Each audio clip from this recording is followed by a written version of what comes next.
इस वक्त की बड़ी खबर आपको बता दें कि दिल्ली में कारोबारी से 80 लाख रुपए की लूट हुई है। तमंचा दिखाकर पैसों से भरा बैग छीना है। सीसीटीवी में पूरा वाकया कैद हो गया है। आपको बता दें कि 80 लाख रुपए बैग में भरे हुए थे, जिस बैग को मुलजिम बंदूक की नोक पर लेकर यहां से फरार हो गए। नकाबपोश बदमाश भागने में भी कामयाब हो गए हैं, जिनकी तलाश इस वक्त सीसीटीवी फुटेज की बुनियाद पर की जा रही है। तस्वीरें आप देख सकते हैं। कारोबारी के पास एक बैग था, इसकी जानकारी जाहिरी तौर पर इन मुलजिमीन को लगी होगी।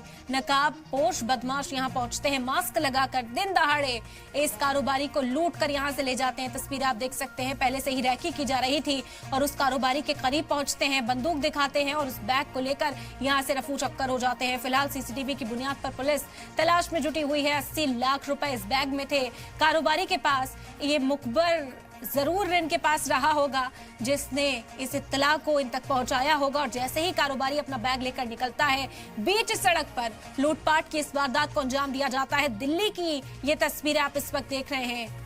दिल्ली के कानून निजाम पर एक बार फिर से बड़ा सवाल उठ रहा है। लगातार इस तरह के वाकयात को अंजाम दिया जा रहा है। दिल्ली के अंदर कहीं फायरिंग होती है, कहीं लूटपाट होती है और इसी वजह से दिल्ली के कानून निजाम को दुरुस्त करने की बात इस वक्त कही जा रही है। फायरिंग यहाँ पर की जाती है डराने के लिए और ये मुलजिम बैग लेकर फरार हो जाता है, रफू चक्कर हो जाता है और कारोबारी हाथ मलता रह जाता है। 80 लाख रुपए की लूट दिल्ली में हुई है।